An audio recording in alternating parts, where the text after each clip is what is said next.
दो या दो से अधिक राज्यों के बीच जो होने वाले विवाद हैं इनके भी निपटारा करता है। एक उदाहरण के रूप में देखते हैं, जैसे छत्तीसगढ़ और उड़ीसा के बीच में हमेशा ही महानदी में जल विवाद को लेके चर्चाएं होते रहती हैं। तो इस प्रकार की जो विवादें हैं इसका निपटारा जो है सर्वोच्च न्यायालय करती है। इसी प्रकार से तमिलनाडु और कर्नाटका के बीच में जो कावेरी जल विवाद है इसका भी अंतिम निर्णय जो है सर्वोच्च न्यायालय द्वारा दिया जाता है। तो इस प्रकार से दो राज्यों या दो से अधिक राज्यों के बीच में अगर कोई विवाद है तो उसका निपटारा का कार्य जो है सर्वोच्च न्यायालय करती है। और अगर सर्वोच्च न्यायालय को लगता है कि कोई उच्च न्यायालय अपने अधिकार क्षेत्र के बाहर जाके कार्य की है तो उस पर उच्च सर्वोच्च न्यायालय हस्तक्षेप भी कर सकती है। जैसे अभी हाल फिलहाल की घटना में हम देखते हैं कि जिस प्रकार से मणिपुर में स्थिति निर्मित हुई, अराजकता की स्थिति, उसमें सुप्रीम कोर्ट ने स्वयं संज्ञान लेते हुए कहा सरकार से कि भाई आप इस पर तत्काल कार्रवाई करें और हमें सूचित करें। तो इस प्रकार से सर्वोच्च न्यायालय में हम न्यायिक सक्रियता को देख सकते हैं कि सर्वोच्च न्यायालय हमेशा सक्रिय रहता है और लोगों को न्याय देने का कार्य करता है। अब बात करते हैं उच्च न्यायालय का। तो संविधान के अनुच्छेद 214 में कहा गया है कि प्रत्येक राज्य या एक से अधिक राज्यों के लिए एक उच्च न्यायालय हो सकता है। हाल फिलहाल में पूरे देश में 25 उच्च न्यायालय कार्य कर रही है। सन 2001 में राज्य निर्माण के बाद छत्तीसगढ़ उच्च न्यायालय की स्थापना 2001 में बिलासपुर में किया गया। इस उच्च न्यायालय में हाल फिलहाल में 18 न्यायाधीशों की संख्या है, अर्थात एक मुख्य न्यायाधीश और 17 अन्य न्यायाधीश। वर्तमान में न्यायमूर्ति रमेश सिन्हा बिलासपुर उच्च न्यायालय के न्यायाधीश हैं।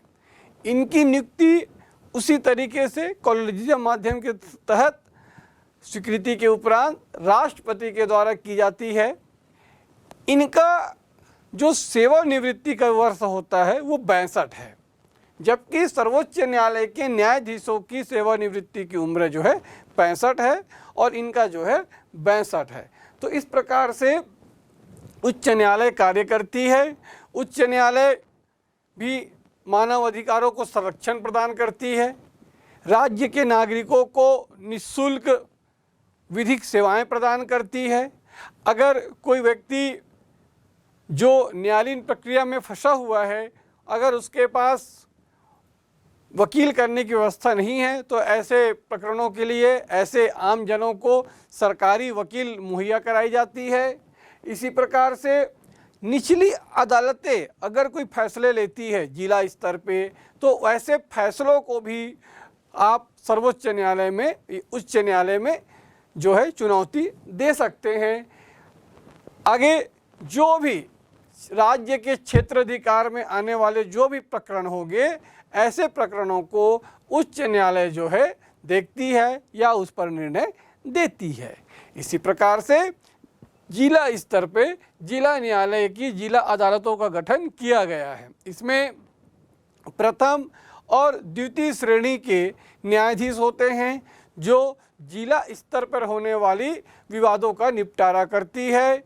ये इन न्यायालयों में दो प्रकार के मुकदमे देखने को मिलता है, पहला दीवानी और दूसरा फौजदारी।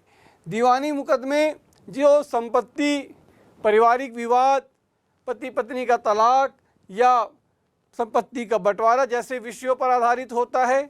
वहीं जो फौजदारी मुकदमे होते हैं वो मारपीट, लड़ाई झगड़े इससे संबंधित होते हैं।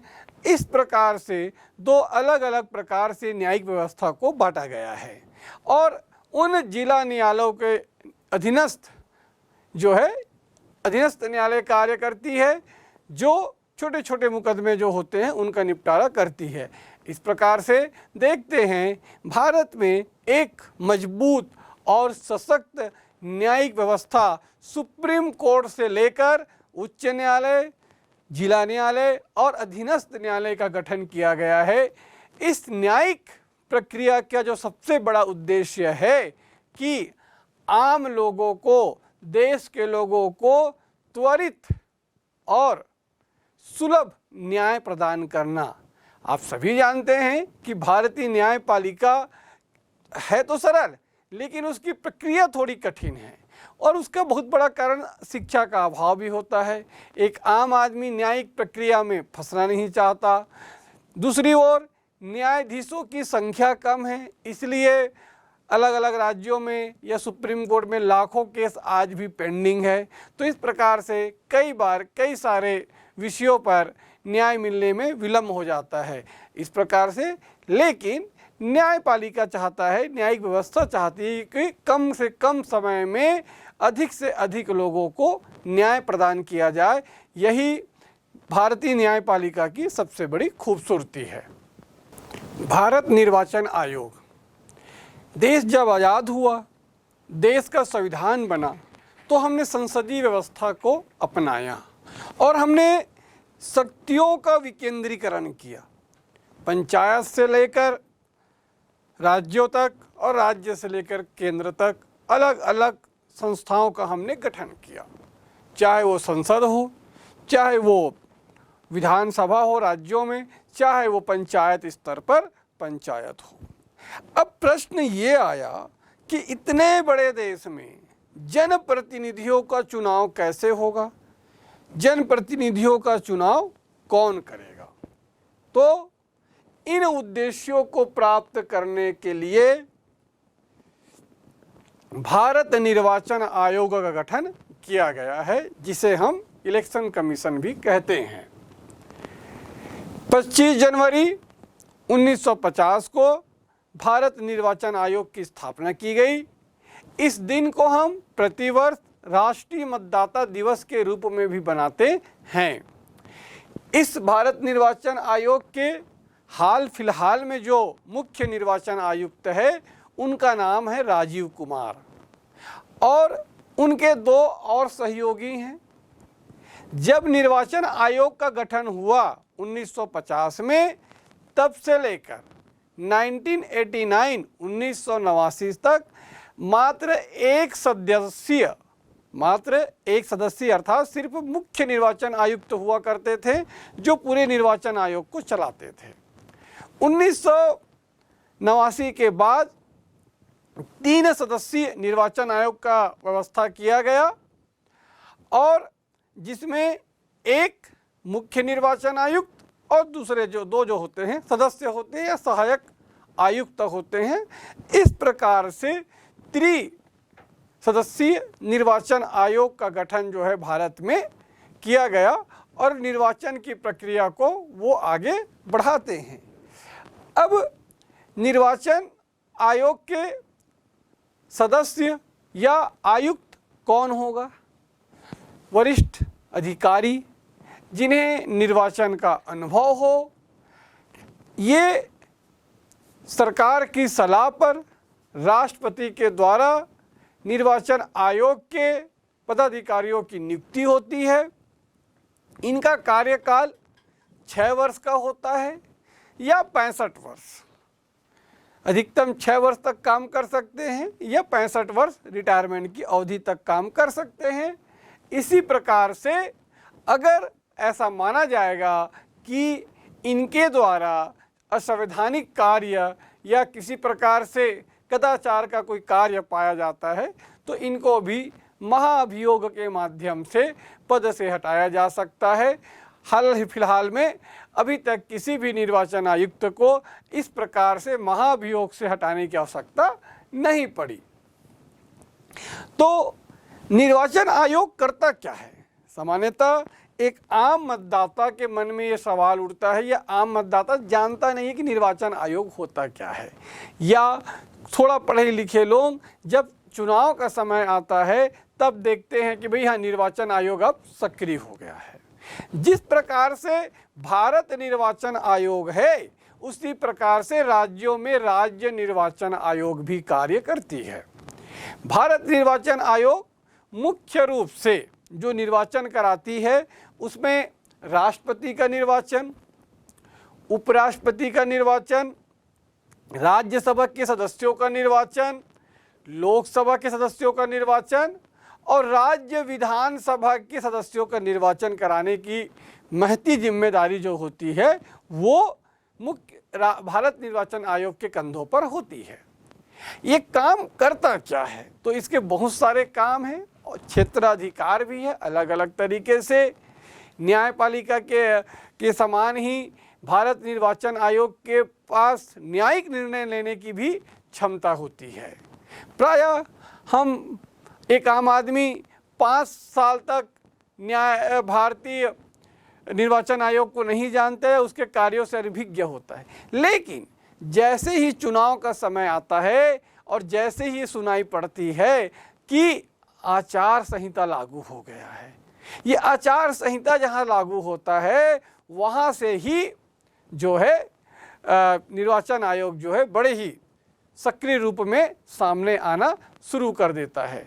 आचार संहिता अर्थात सरकार या जो मंत्रिमंडल है उसकी शक्तियां सीमित हो जाती है, वो सिर्फ रूटीन के कार्य कर सकते हैं और निर्वाचन आयोग की भूमिका जो है महत्वपूर्ण हो जाती है। तो इस प्रकार से हम देखते हैं कि निर्वाचन आयोग क्या कार्य करता है। तो निर्वाचन आयोग मतदाता सूची तैयार करता है, पूरे देश भर के मतदाताओं की सूची तैयार करता है, अलग अलग राज्यों की, अलग अलग जिलों की, अलग अलग लोकसभा क्षेत्रवार, विधानसभा क्षेत्रवार, अलग अलग बूथ के आधार पर, क्योंकि मतदान जो होता है वो बूथ के आधार पे होता है। तो इस प्रकार से निर्वाचन आयोग द्वारा मतदाता सूची तैयार की जाती है। समय समय पर कैंप लगाए जाते हैं कि जो युवा जो वयस्क हो चुके हैं, जिन्होंने 18 वर्ष की आयु पूर्ण कर ली है, वो मतदाता सूची में अपना नाम दर्ज कराए। यहाँ पर गौर करने वाली बात यह है कि 1989 के पहले तक भारत में मतदाताओं की जो न्यूनतम उम्र थी वो 21 वर्ष थी। 89 में राजीव गांधी की सरकार ने संविधान में संशोधन करते हुए इस उम्र को 3 वर्ष घटा दिया और वयस्क मताधिकार की न्यूनतम जो उम्र सीमा है उसे 18 कर दिया गया। तो हाल फिलहाल में वह वयस्क नागरिक जिन्होंने 18 वर्ष की आयु पूर्ण कर ली है वो मतदाता सूची में नाम जुड़वा सकता है, मतदाता सूची से नाम हटवा सकता है, मतदाता सूची से नाम बदलवा सकता है। अगर वो कहीं और चला जाता है किसी अन्य क्षेत्र में तो नाम को वहाँ से दूसरे जगह पर स्थानांतरित भी कर सकता है। इसी प्रकार से राजनीतिक दलों को मान्यता देना, भारत में दलीय व्यवस्था है। ये लोकतंत्र की सबसे बड़ी खूबसूरती होती है कि भारत में दलीय व्यवस्था है और भारत में दलीय व्यवस्था के साथ साथ बहुदलीय व्यवस्था है। दल कौन सा? जैसे हम देखते हैं Bharatiya Janata party, Congress, Bahujan Samajwadi party, Samajwadi party, राष्ट्रवादी कांग्रेस, ऐसे अनेक दल हैं। ऐसा माना जाता है कि लगभग 500-600 दल अलग अलग क्षेत्रों में कार्य कर रही है, लेकिन उनमें से 5-7 जो है प्रमुख रूप से राष्ट्रीय दल हैं और शेष जो है क्षेत्रीय दलों की भूमिका में कार्य कर रही है। तो इन दलों को भी मान्यता देना कि कौन सा दल राष्ट्रीय दल होगा और कौन सा दल क्षेत्रीय दल होगा, इन दलों को मान्यता देने का काम जो है निर्वाचन आयोग करता है। फिर इन दलों को चुनाव चिन्ह आवंटित करना है, यह कार्य भी राजनीतिक दलों के निर्वाचन आयोग द्वारा किया जाता है। ध्यान रखेंगे, कोई भी राजनीतिक दल अपने मर्जी से अपना चुनाव चिन्ह उपयोग नहीं कर सकता। हाँ, ये जरूर है कि जब चुनाव चिन्ह आवंटन होता है तो राज्य निर्वाचन आयोग या भारत निर्वाचन आयोग उनसे सलाह ले सकता है, उनका राय जान सकता है भाई आपकी पसंद क्या है। लेकिन किसी राजनीतिक दल को उसके पसंद का ही चुनाव चिन्ह मिले इसकी कोई बाध्यता नहीं होती। अपनी सुविधा अनुसार नियमों को ध्यान में रखते हुए भारत निर्वाचन आयोग द्वारा राष्ट्रीय और राज्य स्तरीय राजनीतिक दलों को चुनाव चिन्ह आवंटित करता है। उसी प्रकार से परिसीमन, समय समय में जनसंख्या के आधार पर विधानसभा लोकसभा क्षेत्रों का परिसीमन होता है। परिसीमन अर्थात जनसंख्या के आधार पर उन क्षेत्रों को बनाना, उनका निर्माण करना, फिर से परिसीमन करना और एसटी, एससी अनुसूचित जाति और अनुसूचित जनजाति के लोगों को आरक्षित करना। इसे हम संख्या के आधार पर देखें तो जैसे छत्तीसगढ़ में कुल लोकसभा क्षेत्र 11 हैं, लेकिन इनमें से 11 में से जो 4 लोकसभा क्षेत्र है, सरगुजा, रायगढ़ और नीचे के बस्तर और कांकेर, ये अनुसूचित जनजाति एसटी के लिए आरक्षित है। इसी प्रकार से जांजगीर लोकसभा क्षेत्र जो है एससी शेड्यूल कास्ट के लिए आरक्षित है। जब 2008 के पहले जब परिसीमन नहीं हुआ था, तब सारंगढ़ नाम का भी एक लोकसभा क्षेत्र था, वो जो है एससी के लिए आरक्षित हुआ करता था। हाल फिलहाल में जो कोरबा लोकसभा क्षेत्र है वो परिसीमन के बाद अस्तित्व में आया। सारंगढ़ लोकसभा विलोपित हुआ और कोरबा लोकसभा जो है वजूद में आया। इसी प्रकार से विधानसभा क्षेत्रों की बात करें तो 2008 परिसीमन के पहले तक रायपुर शहर जो आज 4 विधानसभा क्षेत्रों में बटा हुआ है, उत्तर, दक्षिण, पश्चिम और ग्रामीण, ध्यान रखेंगे पूर्व नहीं है, उत्तर, दक्षिण, पश्चिम और ग्रामीण। ये विधानसभा जो है परिसीमन के पहले सिर्फ 2 थी, रायपुर शहर और रायपुर ग्रामीण। इसी प्रकार से रायपुर से लगा हुआ मंदिर हसौद क्षेत्र है जो पहले अपने आप में एक पृथक विधानसभा था, लेकिन अब वो विलोपित हो चुका है।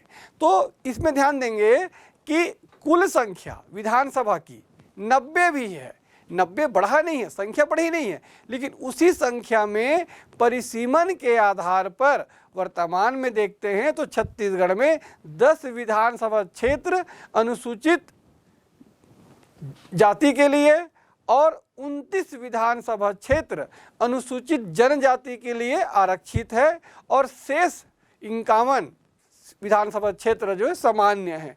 तो इस प्रकार से क्षेत्रों का परिसीमन करना, जाति जनगणना के आधार पर उनको आरक्षित करना, ये भी निर्वाचन आयोग का महत्वपूर्ण कार्य है।